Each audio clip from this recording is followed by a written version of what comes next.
Welcome, readers. I am your mystery reader for chapters 11 and 12. Just a small hint about me, I'm a teacher that has a classroom of students in kindergarten, first, and second grade all in one room. Here we go, chapter 11. Edward ended up at the dump. He lay on top of orange peels, coffee grounds, rancid bacon, and rubber tires. The first night he was at the top of the garbage heap, so he was able to look up at the stars and find comfort in their light. In the morning, a short man came climbing through the trash and rubble. He stopped when he was standing on top of the highest pile. He put his hands under his armpits and flapped his elbows. The man crowed loudly. He shouted, "Who am I? I'm Ernest! Ernest, who is king of the world!" "How can I be king of the world? Because I am king of garbages, and garbages is what the world is made of. Ha ha ha! Therefore I am Ernest, Ernest who is king of the world." He crowed again. Edward was inclined to agree with Ernest's assessment of the world being made of garbage, especially after his second day at the dump, when a load of trash was deposited directly on top of him. He lay there, buried alive. He could not see the sky. He could not see the stars. He could see nothing. What kept Edward going, what gave him hope, was thinking of how he would find Lolly and exact his revenge. He would pick her up by the ears. He would bury her under a mountain of trash.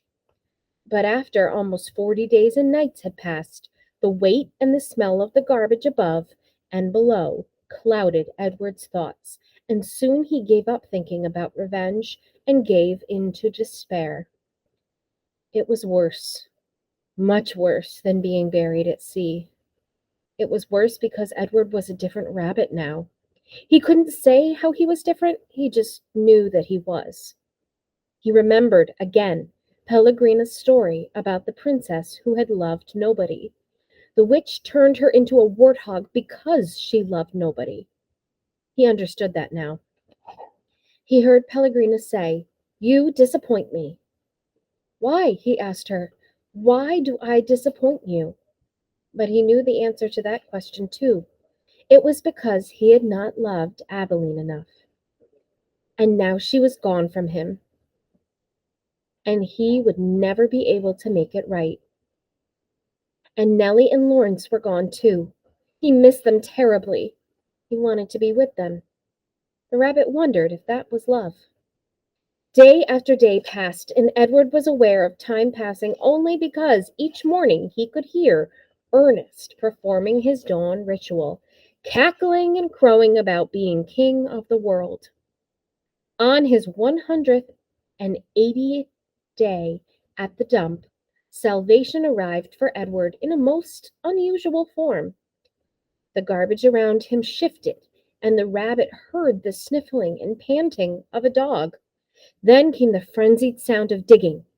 The garbage shifted again, and suddenly, miraculously, the beautiful, buttery light of late afternoon shone on Edward's face.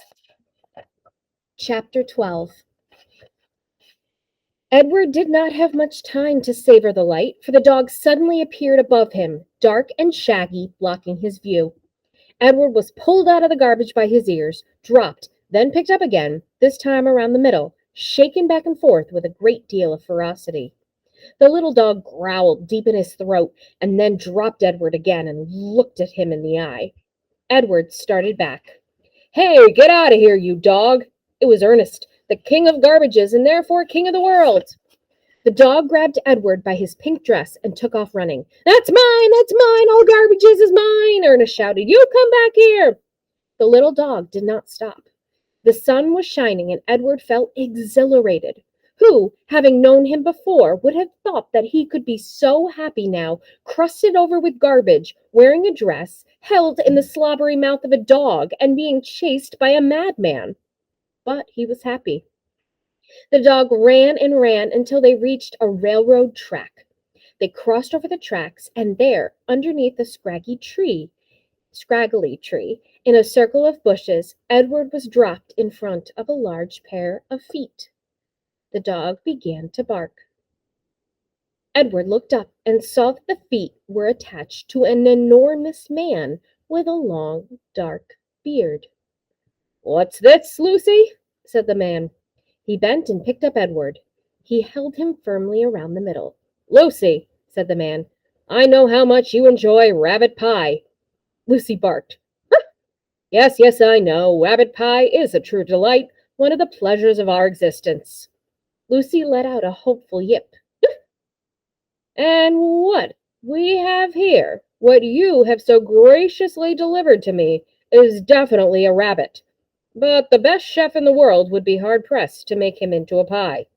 Lucy growled. "This rabbit is made of china, girl."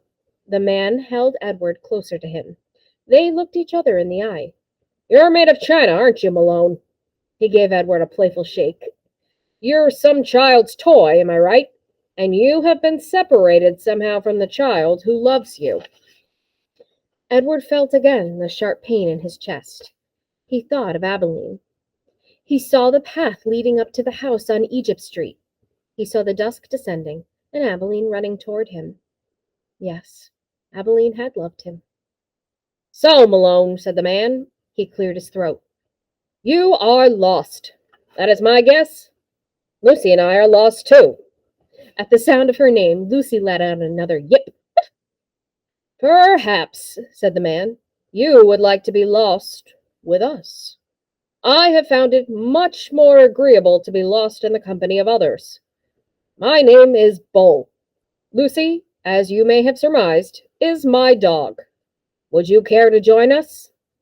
Bull waited for a moment, staring at Edward, and then with his hands still firmly around Edward's waist, the man reached one enormous finger up and touched Edward's head from behind. He pushed it so it looked as if Edward was nodding his head in agreement. "Look, Lucy, he is saying yes," said Bull. "Malone has agreed to travel with us. Isn't that swell?" Lucy danced around Bull's feet, wagging her tail and barking. And so it was that Edward took to the road with a hobo and his dog. And that is the end of chapter 12.